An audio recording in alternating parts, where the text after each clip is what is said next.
여러분 안녕하세요. 전산회계 운영사 상급 실기편입니다.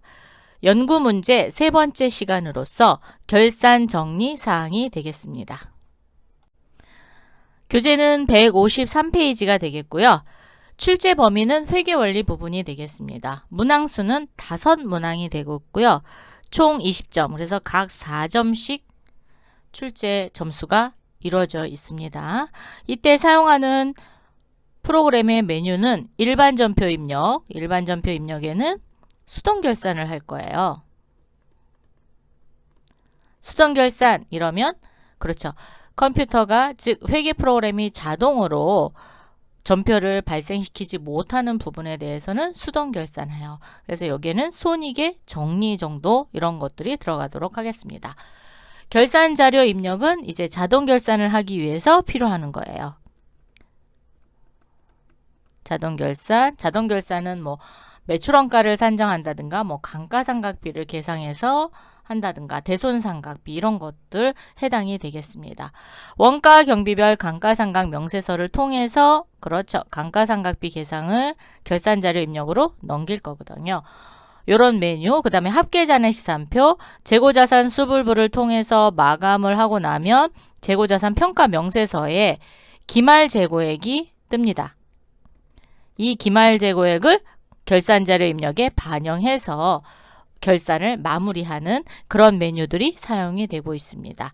결산 정리사항에서 주의할 사항은 첫 번째로서는 수동 결산은 어디에다 입력한다? 일반 전표 입력 메뉴를 이용해서 입력을 하고 나서 그 다음에 자동 결산을 하는 거예요. 자동 결산을 먼저 하는 게 아닙니다. 그래서 첫 번째 수동 결산을 일반 전표 입력 메뉴에 입력을 하고 두 번째 자동 결산을 결산 자료 입력 메뉴에 입력한 다음에 별표 중요하죠. 반드시 전표 추가를 통해서 일반 전표 입력 메뉴에 자동 전표를 생성시키는 게 결산의 마무리가 되겠습니다.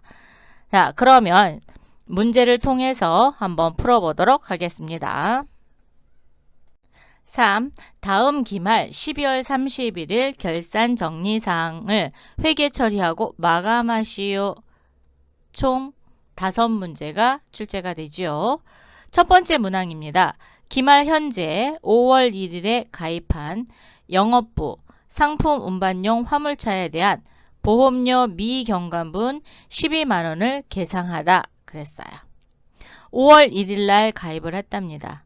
그럼 5월 1일 날 전표에 있을 거예요. 만약에 5월 1일 전표를 보기가 힘들다. 그러면 그렇죠. 합계잔해시산표를 열어보셔서 보험료, 즉 비용 처리했는지 자산 처리했는지를 먼저 구분해 주셔야 됩니다. 그래서 비용 처리했다. 그러면 미경과분만큼 선급 비용으로 정리를 하면 되고 만약에 자산 처리했다. 즉 선급 비용으로 처리했다. 그러면 그렇죠. 지나간 기간만큼 보험료라는 비용으로 정리하시면 되겠습니다.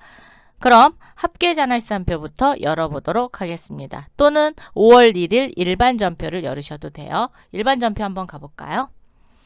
자, 프로그램에 오셔서 회계 모듈의 일반 전표 5월 1일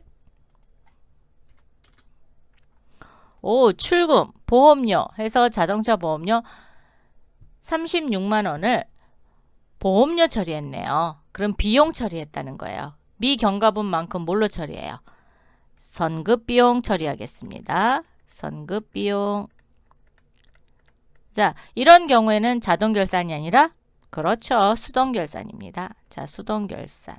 그러면 직접 12월 31일 날 입력하면 되죠. 자, 12월 31일 전표로 오셔서 차변에 선급비용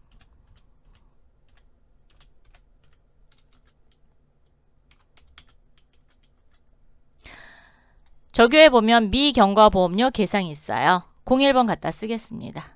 12만원. 시험 볼 때는 적용 안 하셔도 됩니다. 자, 대변은 4번이고요. 보험료죠. 보험료.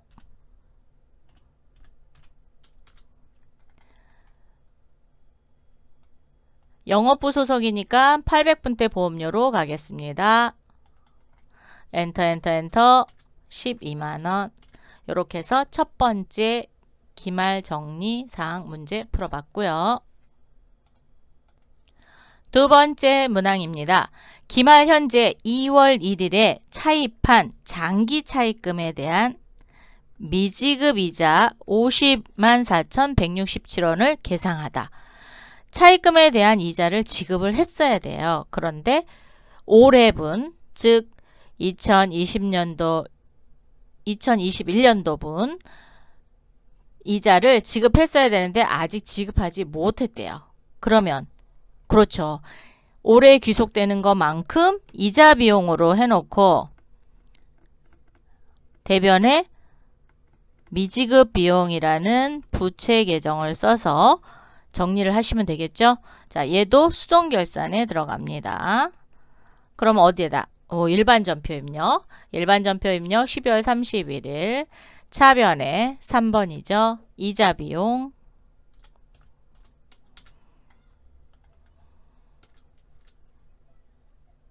차입금, 이자, 미지급, 공의번호로 가겠습니다.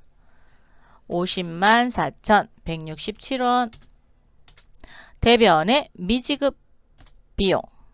그러면 내년도에 미지급 비용을 지급하면 되겠죠. 자, 엔터 504,167원.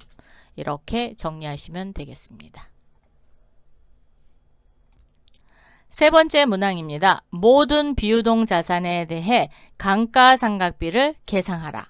모든 비유동 자산에 대한 감가상각비는 고정자산 등록 메뉴를 이용해서 끌어오시면 됩니다. 자, 그러면 얘는 자동으로 결산을 하면 되겠죠. 그래서 얘는 자동 결산 할 겁니다. 자동 결산.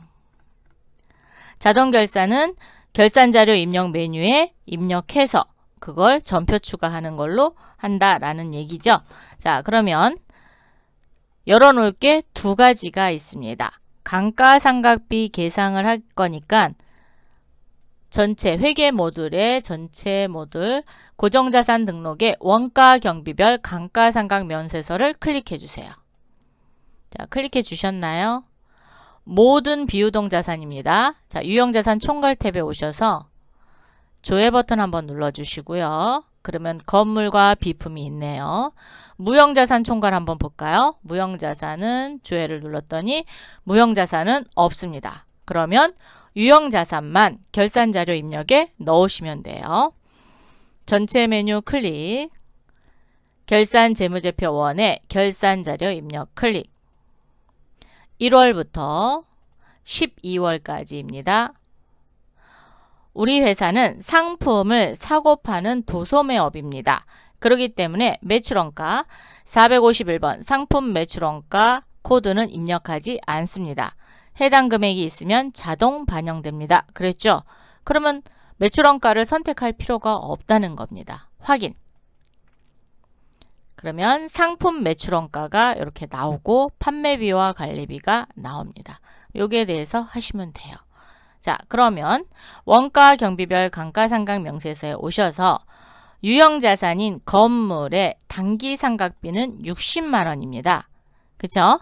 자, 60만 원을 컨트롤 C 하겠습니다. 컨트롤 C. 결산자료 입력에 오셔서 감가상각 건물란입니다. 건물란에 컨트롤 V 하면 60만 원이 이렇게 들어와요. 그래서 복사에다가 갖다 붙여넣기 하세요. 왜냐하면 입력하다가 숫자를 잘못 입력할 수도 있거든요. 그렇기 때문에 이렇게 입력하시고 비품 하나 더 있죠. 자, 비품 12만 원 컨트롤 C 결산자료 입력 판매비와 관리비의 감가상각비 비품란에 컨트롤 V 이렇게 해서 두 개 입력을 했습니다. 무형자산은 없었죠. 그렇기 때문에 안 하는 겁니다. 반드시 요거 조회 한번 해보셔야 돼요. 자, 이렇게 해서 감가상각비 결산자료 입력에 반영했습니다. 네 번째 문항입니다.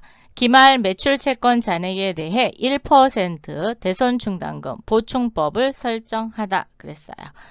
매출채권은 뭐하고 뭐죠? 외상매출금과 받으러옴을 매출채권이라고 하죠. 그런데 대손충당금 설정액을 만들 때는 반드시 외상매출금 따로, 받으러옴 따로따로 하셔야 됩니다. 더해서 하시면 안 돼요. 자, 그러면 공식을 좀 알아야 되죠. 보충법 공식은 어떻게 되죠?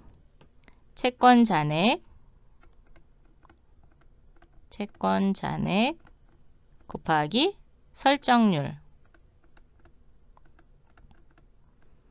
보충법이니까 대손충당금이 있으면 빼면 되죠. 자, 이렇게 해서 설정액을 구합니다. 그러면 매출채권 잔액을 알 수 있는 곳은 어디가 있어요? 오, 합계잔액산표. 네, 맞습니다. 회계관리에 자, 합계잔액산표 12월 31일로 조회하셔야 됩니다. 왜? 결산하는 거니까 12월 31일. 자, 외상매출금 잔액은 9,475만원. 오, 대손충당금 잔액은 없습니다. 그리고 받으러옴은 550만원. 서로 따로따로 한다 그랬죠? 자, 오른쪽 마우스 눌러서 계산기. 곱하기는 D입니다. 소수점은 두 자리까지 하면 될 것 같아요. 그죠? 그래서 0.01 1%니까 그러면 94만 7,500원이죠. 그래서 공 두 개 지운 거랑 똑같습니다. 자, 그러면 결산자료 입력에 이렇게 끌고 오면 이 금액이 끌고 다녀요. 이 계산기는 같이 움직입니다. 그래서 이렇게 해갖고 밑으로 드래그를 하셔서 외상매출금 란에다 94만 7,500원 94만 7,500원 이렇게 입력하시면 됩니다. 그럼 계산기 닫고 이번엔 합계잔액산표 그렇죠. 받으러옴 또 계산해야 되죠. 그래서 공 두 개 지운 거랑 똑같다 그랬죠. 한번 또 계산해 볼까요? 계산기 550만원 곱하기 0.01 55,000원. 자, 그럼 얘를 끌고 가서 받으러옴 란에 55,000원. 이렇게 해서 기말 매출채권 잔액에 대해서 자동 결산했습니다.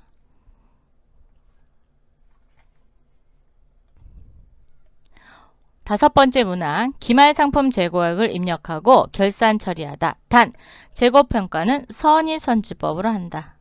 이게 중요합니다.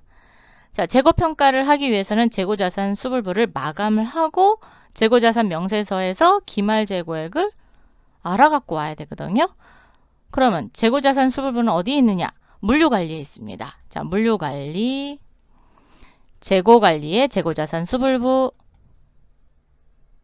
1월부터 자, 상품에 놓고 하셔도 되고요. 전체에다 그냥 놓고 하세요. 전체에다가 자, 1월부터 12월 모든 품목을 다 해주셔야 돼요. 그래서 처음과 끝을 하셔야 돼요. 평가 방법은 선의선출법이다 그랬으니까 기능 모음에 평가 방법이 있어요. 누르시면은 선의선출법. 근데 우리는 상품밖에 없어서 여기 상품밖에 없죠. 상품의 선의선출법만 선택하시면 됩니다. 돼 있으니까 마감을 누르겠습니다. 마감. 일괄 마감. 한 번에 마감을 할 거예요. 자, 마감하고 선의선출법 이렇게 기말재고 수량 곱하기 산출단가로 할 거거든요. 요걸 선택을 해서 여기는 건들지 마시고요. 일괄 마감만 선택해 주시고 수량으로만 하시면 됩니다. 자, 해서 확인. 그러면 콩기름부터 시작해서 마감이 됐습니다. 이렇게. 자, 그러면 여기 단기 재고고 출고. 입고됐고 출고. 재고는 선의선출법이니까 먼저 들어온 게 먼저 나가죠. 그리고 나머지가 재고로 쌓이게 됩니다. 자, 이렇게 콩기름, 해바라기유, 포도씨유, 올리브유에 대한 상품에 대한 기말 재고액을 한눈에 볼 수 있는 게 재고자산 명세서입니다. 재고자산 명세서, 재고관리 명세서 클릭. 자, 근데 문제는 재고자산 명세서는 재고자산 수불부가 마감되지 않으면 안 보입니다. 그래서 먼저 마감을 하고 오셔야 되는 거예요. 12월로 조회를 하고 마구 엔터 해주세요. 그러면 상품의 자산별 합계는 3,570만 원입니다. 금액에다 커져 갖다 놓으시고 컨트롤 C 결산자료 입력 누르셔서 맨 위에 상품 매출원가 10번 란 기말상품 재고액 란에다 컨트롤 V 하시면 3,570만원의 기말 재고액이 입력이 됐습니다. 자, 이렇게 5문제에 대한 결산 정리 사항을 다 했습니다. 그런 다음에 어떻게 하라는 데 됐어요? 그렇죠. 반드시 전표 추가라는 걸 해줘야 돼요. 결산 자료 입력에서. 전표 추가를 하지 않으면 안 됩니다. 자, 그러면 전표 추가. 결산 분계를 일반 전표에 추가하시겠습니까? 이해합니다. 예. 추가가 완료되었습니다. 확인. 회계 모듈에 일반 전표 입력 12월 31일 날 조회를 하시면 이렇게 결산 전표가 완성이 됐습니다. 상품에 대한 상품 매출원가, 감가상각비, 대손상각비 설정이 됐습니다. 반드시 이렇게 결산 분계가 이루어졌는지 꼭 보셔야 돼요. 이렇게 보시고 나서 결산을 처리하다 라고 했으니까 여기서 끝내셔도 됩니다. 근데 뭐 결산 재무제표를 완성하라 그러면 회계 탭에 오셔서 손익계산서부터 열으시면 돼요. 손익계산서, 이익잉여금 처분계산서, 재무상태표 순으로 하시면 됩니다. 자, 손익계산서 한번 열어서 12월. 여기서 봐야 될 거는 당기순이익입니다. 4,951만 8,333원이 어디로 가느냐? 이익잉여금 처분계산서로 갑니다.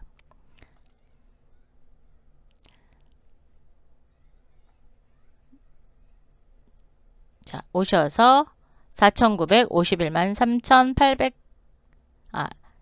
333원 들어왔는지 확인하고 여기서 전표 추가를 해줘야 돼요. 즉 손익 대체 분계를 일으키거든요. 전표 추가. 예.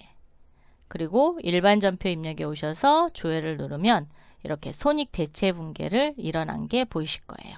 그리고 이익잉여금이 미처분 이익잉여금이 2월 이익잉여금으로 이렇게 다 대체가 됩니다. 그리고 합계잔액시산표를 한번 열어볼까요? 아니, 합계잔액시산표 네, 열어보겠습니다. 손익 대체 분계가 일어났으니까 처음에는 이렇게 잔액이 남았었어요. 근데 다시 조회 버튼을 누르면 대체 분계가 일어나서 수익과 비용에 대해서는 다음 연도로 넘어가는 게 없지요. 그래서 손익 대체 분계를 일으켰습니다. 그리고 회계 모듈에 재무상태표 클릭해서 12월로 조회를 하면 마지막 재무상태표가 완성이 됩니다. 그리고 하단으로 오시면 당기순이익이 이렇게 표시가 됩니다. 이렇게 해서 기말 정리 사항 입력해 봤습니다. 이번 시간에는 결산 정리 사항 5문항 풀어봤습니다. 수동결산 2문항, 자동결산 3문항. 그래서 자동결산은 꼭 나오는 문제고요. 수동결산은 손익에 정리해서 여러 가지로 변형돼서 나옵니다. 그래서 많이 풀어보시기 바라겠습니다. 우리 그럼 다음 시간에 또 만나요. 감사합니다.